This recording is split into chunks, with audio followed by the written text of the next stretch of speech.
Зирашимас телехопшца аусура яцнатой тапсу телехопшра пресс-центр. Что минут кожзы и шьяшу эфира чхаку папсу телехопшра каналаджа. Шубзе класс коллега цубзел шабит шасхуит ехепи пресс-конференция ашка. Ехепи пресс-конференция шузара кортак харцует тапсна юстиция министр Марина Плебха яроба сылхатыпхуа Динара Папхай зураб барцици. Хазлашав тема ква рымчха какрит бахойт урт рзара хазара куртак агацара языхюб хасасча. Здравствуйте, коллеги! Рада приветствовать вас в пресс-центре Абхазского телевидения. Сегодня на наши с вами вопросы ответят министр юстиции Марина Пиля, ее заместители Динара Папба, а также Зураб Барцец. Здравствуйте. Марина Шалвовна, подводить итоги принято в конце года, но и тем не менее есть промежуточные результаты работы министерства. Ознакомьте нас, пожалуйста, с ними. Ну, я, наверное, в первую очередь хочу поблагодарить за предоставленную возможность рассказать о деятельности министерства, о том, чем мы занимаемся, какие задачи нами решаются и что нам предстоит еще решить. Ну, уже однажды в студии Абхазского государственного телевидения мы рассказывали о том, какими полномочиями обладает Министерство юстиции. Это то, чем мы занимаемся ежедневно. Это как бы регистрация регистрация юридических лиц и индивидуальных предпринимателей. Мы осуществляем контроль и координацию деятельности нотариальных контор и органов ЗАГСа. В структуре Министерства юстиции 23 нотариальные конторы в районах Республики Абхазия и города Сухум, 11 органов ЗАГСа. И, конечно, новое то, что у нас вот закон был принят, вступил в силу с 1 января 2017 года, вступил в силу закон о службе судебных исполнителей, об исполнительном производстве, в соответствии с которым в структуре Министерства юстиции сформирована служба судебных исполнителей. Вот. Ну, более того, мы занимаемся, ведем реестр адвокатов, специальный реестр адвокатов иностранных государств. Важное место в деятельности министерства занимает правовая экспертиза, которой министерство занимается постоянно. То есть в соответствии с регламентом Кабинета министров и положением о Министерстве юстиции, указом президента, регулирующего порядок предоставления проектов законов президенту, Министерство юстиции дает правовую экспертизу всех актов, которые разрабатываются органами исполнительной власти до их представления в Кабинет министров. Вот. И, в принципе, мнение Министерства юстиции всегда учитывается. Более того, можно продолжить? Да? Да, конечно. Я хотела отметить, что помимо правовой экспертизы у нас в 2016 году вступил в силу закон о противодействии коррупции. Об этом как бы часто говорят, и в соответствии с этим законом на Министерство юстиции возложены также функции по проведению антикоррупционной экспертизы. Вот. Мы в настоящее время осуществляем эту экспертизу, выдаем заключение в рамках общего заключения по результатам правовой экспертизы. Но на ближайшем заседании Кабинета министров будет принят и разработанный Министерством юстиции порядок осуществления антикоррупционной экспертизы. И основное как бы, содержание этого порядка заключается в том, что он определяет коррупциогенные факторы, на предмет наличия либо отсутствия которых Министерство юстиции должно давать заключение. После принятия указанного постановления Кабинета министров будет принят уже разработан и будет принят приказ Министерства юстиции, определяющий уже внутренний порядок и форму заключения. И Министерством юстиции будет выдаваться отдельное заключение на предмет наличия в проектах нормативно-правовых актов коррупциогенных факторов. Единственное, если можно в этой связи, я хотела бы, конечно, отметить, что вот данный проект постановления мог быть представлен раньше, но мы, в принципе, планировали внести изменения в закон, потому что об этом никто как бы не говорит, но на наш взгляд закон о противодействии коррупции в части регулирования проведения антикоррупционной экспертизы содержит недостаток, который нужно все-таки устранить. У нас антикоррупционную экспертизу в соответствии с законом проводит Министерство юстиции в отношении проектов нормативных актов и также органы прокуратуры. И предусмотрена также независимая экспертиза. И недостаток заключается в том, что определено законом, что органы прокуратуры осуществляют экспертизу в порядке, утвержденном генеральным прокурором, Министерство юстиции в порядке, утвержденном Кабинетом министров, в отношении независимой экспертизы, которая осуществляется, предусмотрено осуществление которой институтами гражданского общества, политическими партиями, гражданами, предусмотрена как бы отсылка вообще на законодательство. И то есть у нас нет единого документа, по примеру Российской Федерации, который определяет вот эти коррупциогенные факторы, которые должны быть едины как для прокуратуры, как для Министерства юстиции, так и независимой экспертизы. Поэтому мы, в принципе, и разрабатывая проект постановления на Кабинет министров, и прежде чем прокуратура утвердила свой порядок, как бы сверяли позиции, чтобы вот эти коррупциогенные факторы все-таки были одинаковы. Спасибо большое за ответ. Дорогие коллеги, есть вопросы? Да, если можно, Надежда Боровикова, Абаза ТВ. По итогам действия службы судебных исполнителей, какие-то есть цифры, статистика, насколько, какие проблемы есть? Вы знаете, наверное, цифры и статистику приведет главный судебный исполнитель. Я единственное, как бы, естественно, дам характеристику. Значит, как я уже отметила, с 1 января вступили в силу два закона. На дату 1 мая постановлением Кабинета министров Министерству юстиции было поручено сформировать службу. Служба имеет свои структурные подразделения в административно-территориальных единицах, укрупненные. У нас, значит, центральный аппарат, существует 3 отделения территориальных: Гагарского, Гудаутского района, города Сухум, Сухумского и Гурьевского районов, и Ачимчирского, Ткачевского и Гальского районов. На Министерство юстиции в соответствии с законом о судебных исполнителях возложено контроль и координация деятельности службы судебных исполнителей. Мы осуществляем материально-техническое обеспечение службы судебных исполнителей и разработку совместно со службой нормативно-правовых актов, проектов законов, постановлений, методических рекомендаций, которые необходимы для полноценной деятельности службы судебных исполнителей. В настоящее время хочу отметить, что у нас завершен капитальный ремонт территориального отделения в городе Ачимчира, полностью помещение оборудовано у нас там. Вопрос был, нам предоставила Генеральная прокуратура, это здание прокуратуры Ачимчирского района. В настоящее время вопросы как бы с размещением в этом плане решены.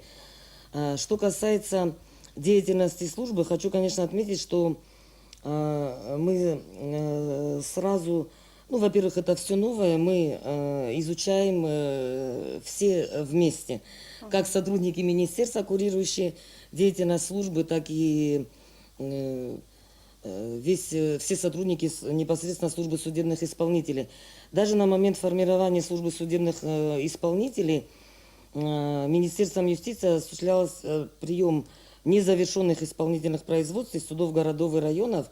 Это около 2000 неисполненных производств, которые сразу легли на плечи вновь созданной службы. Помимо того, что постоянно поступают исполнительные производства. Если говорить, значит, о том, чем мы вот сейчас занимаемся и что необходимо нам решить для полноценной работы службы в части нормативного регулирования, это, значит, законом о судебных исполнителях и об исполнительном производстве предусмотрено, что требования судебного исполнителя являются обязательными. И воспрепятствование деятельности судебного исполнителя, либо неисполнение указаний судебного исполнителя, они несут ответственность, которую необходимо было предусмотреть в законе. В этой связи мы разработали совместно со службой проект закона о внесении изменений в административный кодекс, где мера ответственности предусмотрена. Указано, в настоящее время проект закона находится в парламенте.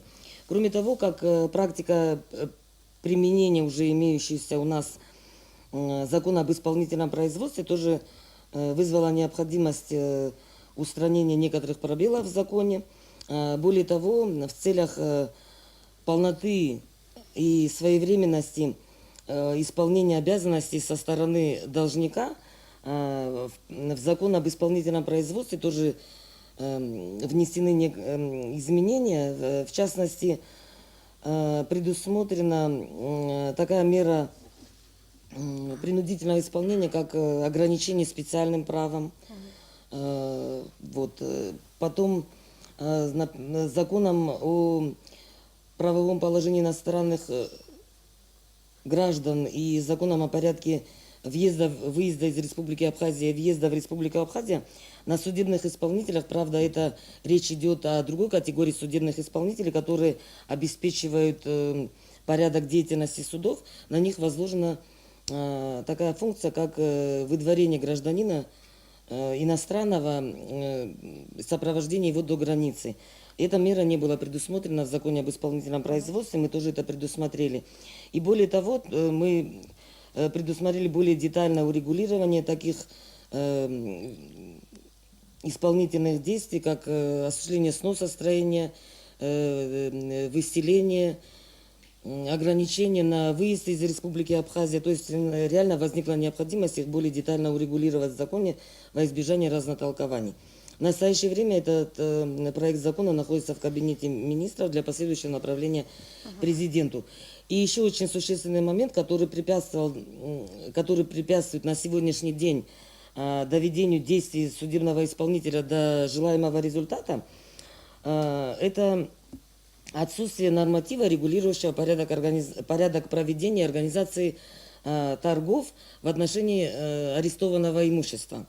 Вот этот норматив тоже у нас, мы сегодня получили согласование уже заинтересованных министерств. Единственное, мы не получили еще согласование с Государственного комитета по управлению госимуществом и приватизации, потому что исполнитель принимает первые необходимые меры по обеспечению взыскания, может наложить арест на имущество, и в последующем, если нет возможности реализовать имущество, естественно, и получить денежные средства, которые могут быть выплачены взыскателю, естественно, исполнительное производство не может быть завершено до конца.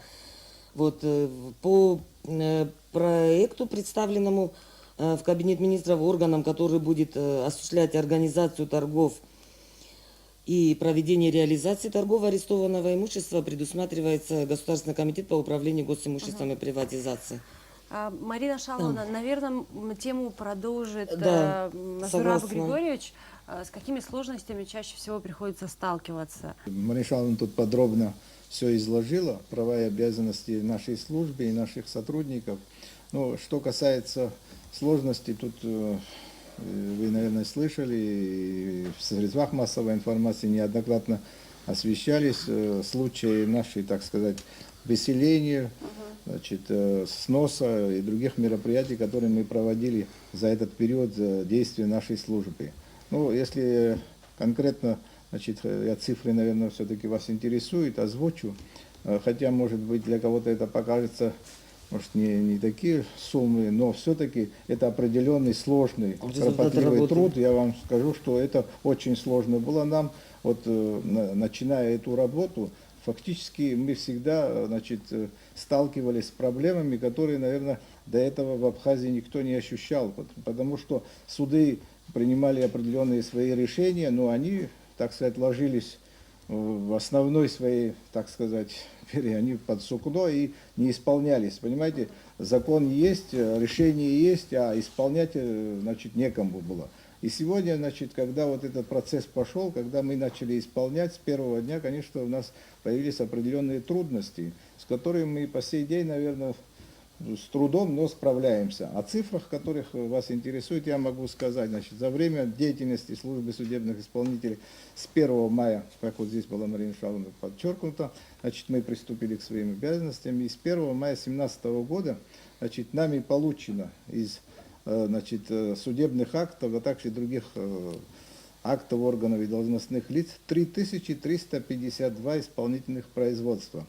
Это в целом, значит, на общую сумму 1 505 969 000 рублей и 5 311 314 долларов США и 9 472 000 евро. Общую сумму взысканной службы судебных исполнителей за, значит, половину, то есть прошлого года, с 1 мая по 2017 год, составила, значит, 7 миллионов с лишним. Вот здесь потом я подробности скажу.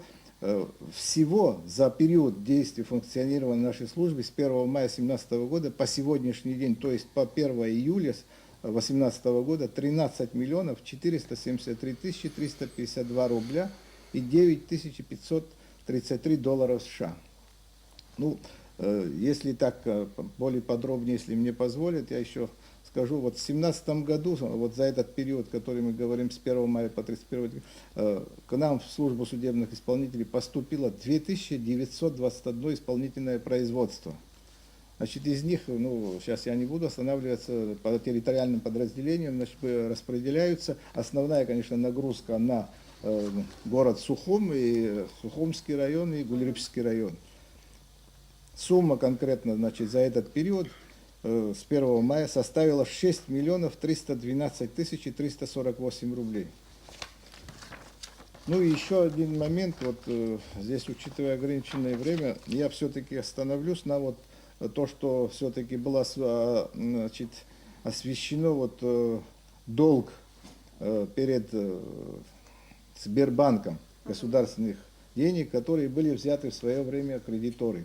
Значит, тогда было озвучено более 2 миллиардов, если помните, значит, сумма, которая, значит, по спискам, которые были представлены в значит, Национальным банком, Генеральную прокуратуру. Генеральная прокуратура совместно сегодня с нами, значит, тоже оказывает содействие, и мы проводим конкретно, значит, ощутимую, так сказать, проверку. И мы, значит, на сегодняшний день сумели более 2,5 миллионов вернуть кредитов в Сбербанк, ну и еще и другие коммерческие банки. Ну, изначально мы всегда планировали и решали, что все-таки основная наша задача — возврат кредитных денег, это государственных денег в Сбербанк. Ну, что хочу сказать, вот то, что было оглашено список, вот из этого списка, я вот должен сказать здесь, наверное, все-таки, что основная часть, естественно, у нас находится в производстве, но из них, что озвучены были,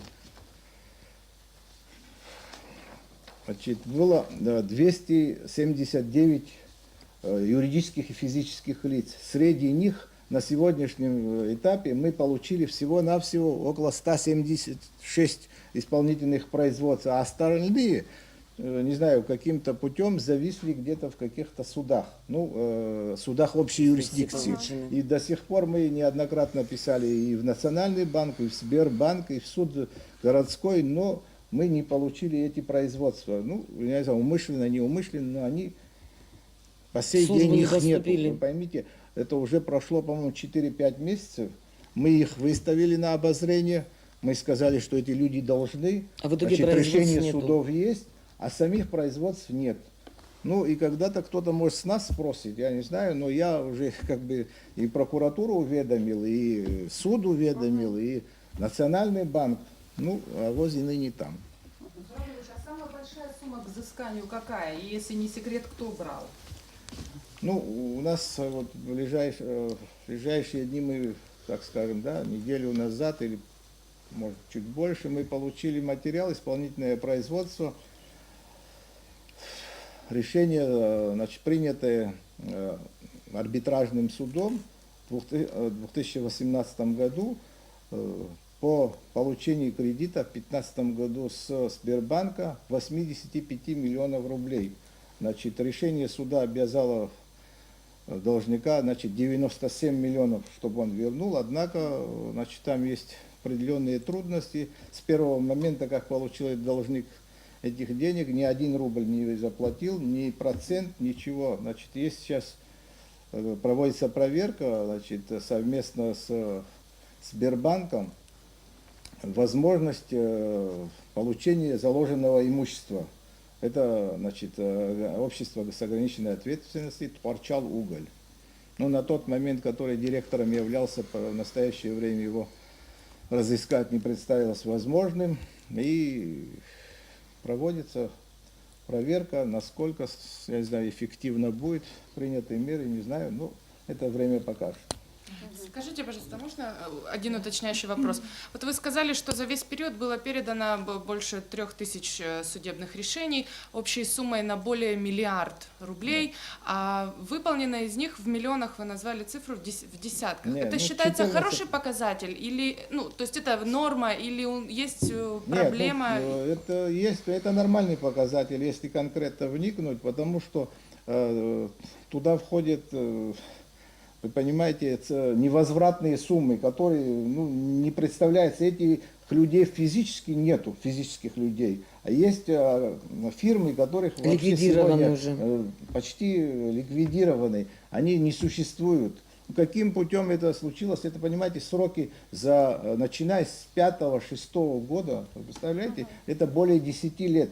Некоторая часть людей, когда их начинаем приглашать, они даже, есть люди, которые забыли, что они когда-то вообще брали кредиты. Некоторые вообще используют тот, что закон у нас не совсем, так скажем, да, вот пробелы, которые имеют место, Мария Шаловна подчеркивала, которые мы не можем реализовать, да, так сказать, в полном объеме, они это используют и говорят, что хотите делайте. Значит, есть варианты, когда мы имущество, то есть банк пошел на такое, что взамен тех долгов, которые у них были, они получили имуществом. То есть там есть недвижимость в квартирах, в домах. И, насколько это эффективно для страны, для государства, я не знаю, затрудняюсь сказать. Но тоже опять проблема реализовать. И получить, значит, деньги, чтобы положить в банк, чтобы дальше потом работать. Это тоже не представляется возможным, потому что у нас, вот, что говорила Мария Шаловна, не принято вот то положение, по которому мы можем заниматься конфискованным товаром или изъятым, или заложенным имуществом. Вот это проблема, наверное. Мария Шаловна, можно вам вопрос? Меня интересует, насколько соответствует вот информация, что у нас на самом деле в республике 7 политических партий зарегистрировано, реально, да? И вообще, действительно, сколько у нас партий политических, и как вы контролируете их деятельность? Потому что у нас часто видишь, что ты да я, да мы с тобой в этих партиях, хотя есть какой-то закон о создании партии и так далее. В настоящее время в Государственном реестре юридических лиц зарегистрировано 9 политических партий. 6 партий, это, опять же, которые были уже большой срок регистрации имеют. Это «Единая Абхазия», Форум народного единства, Коммунистическая партия, партия Эра, партия Амцахара и Народная партия Абхазии. 6 партий. И вновь зарегистрированные партии, это, по-моему, 16-17 годы, это партия Айнар, Народный фронт Абхазии за справедливость и развитие и партия Апсны. 9 политических партий на сегодняшний день существует. Хочу сказать, что, во-первых, хочу отметить новое, что закон предусматривает предоставление финансовых отчетов по образцам, которые утверждены Министерством юстиции были в свое время. Это и квартальные отчеты, и годовой отчет о тех денежных средствах, которые поступают на расчетные счета партии, какие ими расходуются. Естественно, мы изучаем эти отчеты. Более того, партии обязаны уведомлять нас о том, что они намерены продолжать осуществлять свою деятельность, и о численности членов партии, так как закон четко определяет, что в партии не может быть менее 1000 членов. Хочу сказать, что мы при регистрации 3 партий просили представить списки членов партии на электронных носителях, и мы создали свою базу, которая позволяет выявлять двойников как внутри членов самой партии, так и между разными партиями, потому что закон четко содержит запрет одному гражданину состоять более чем в одной партии. В настоящее, опять же, такая норма в законе содержится, что партия обязана, как я уже сказала, представлять информацию о численности. Ну и представляет нам партия о том, что у нее вот сколько членов партии состоит, 1200, 1300, мы, получается, должны как бы верить. Поэтому мы тоже планируем внесение изменений в закон, то есть хотя бы ежегодно представлять обновленный список именно, потому что это же такой живой список членов партии, потому что многие выбывают, вступают в другую партию, либо вообще выходят из партии. Кто-то выезжает, утрачивает гражданство, что является основанием выхода из партии. То есть основания могут быть разные.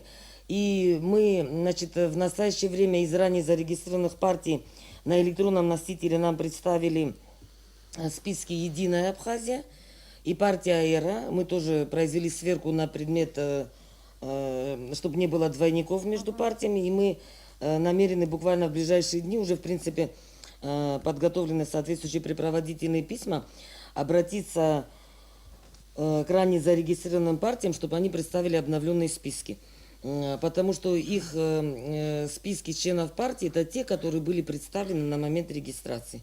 Естественно, они уже не соответствуют сегодняшней действительности, поэтому мы тоже намерены получить уточненные списки.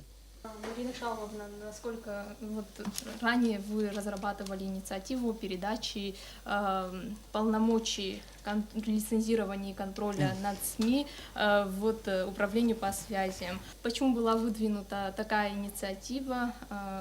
В чем была необходимость этой инициативы? И дальше почему не была поддержана? Да. И как сегодня, возможно, дальше решается этот вопрос? Я скажу.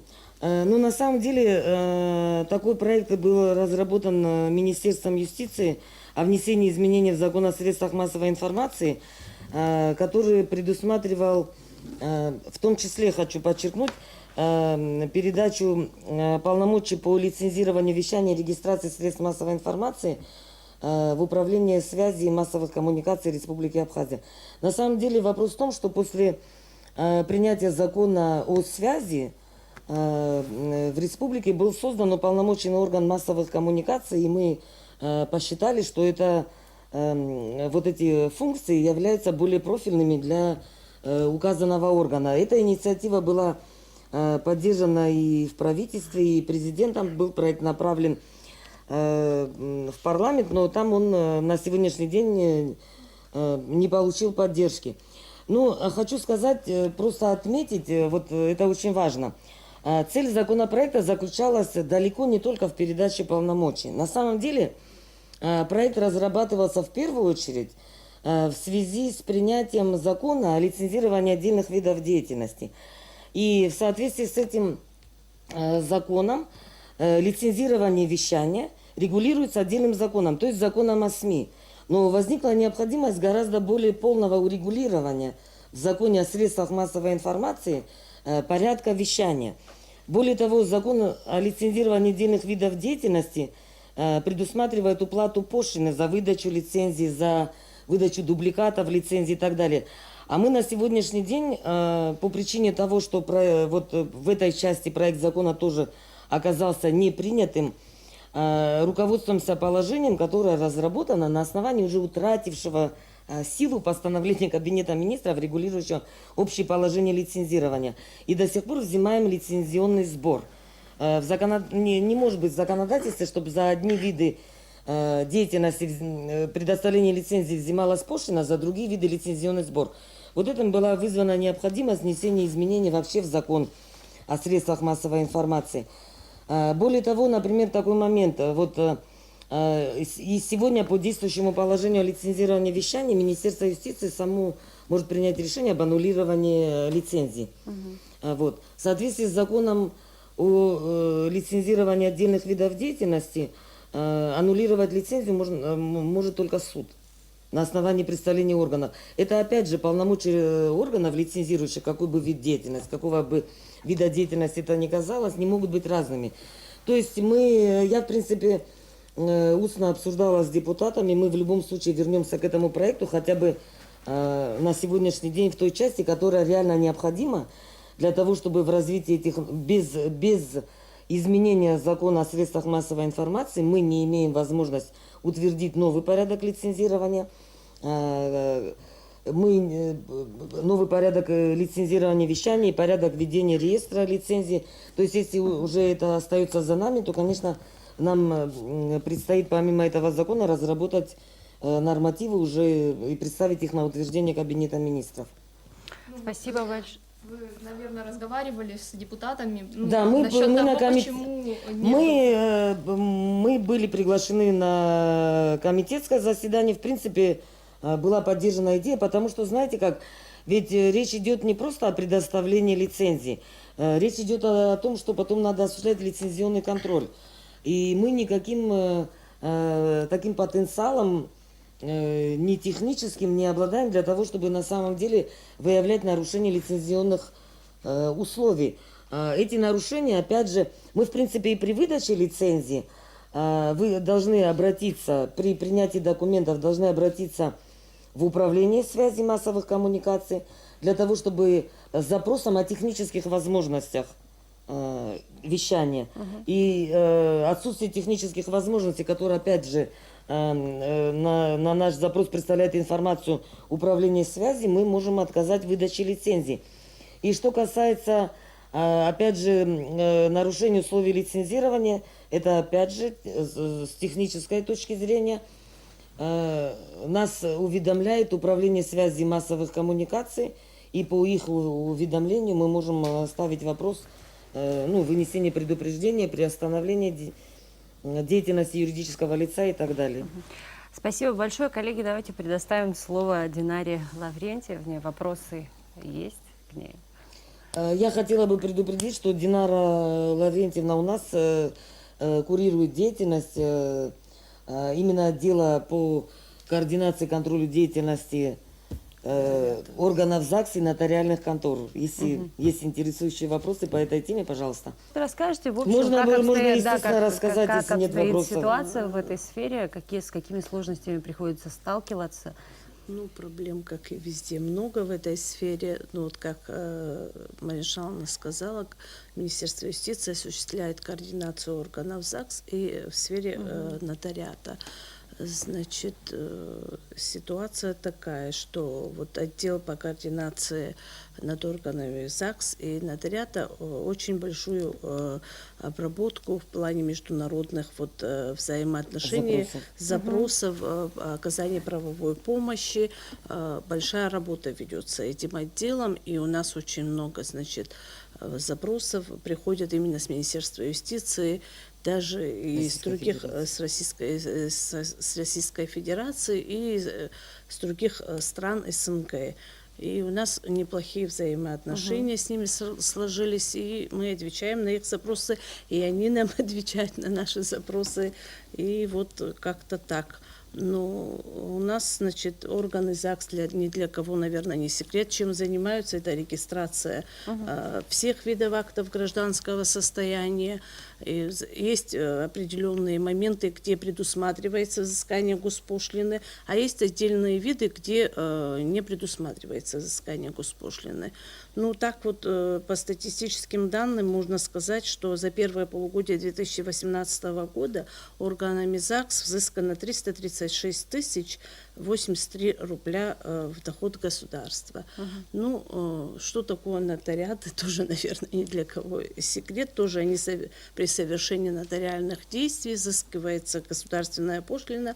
За первое полугодие взыскано 8 298 095 рублей в доход государства. Коллеги, есть вопросы? Если вопросов нет, если вы позволите, наверное, на этом мы завершим нашу сегодняшнюю пресс-конференцию. Спасибо вам большое за интересные вопросы, спасибо большое за ваши ответы. И того бедудзена. Телехопшца набрала и хапиха пресс-конференция хыркшу, и того пиха хопшу зиги, я его хайкшу раканзам абзирас.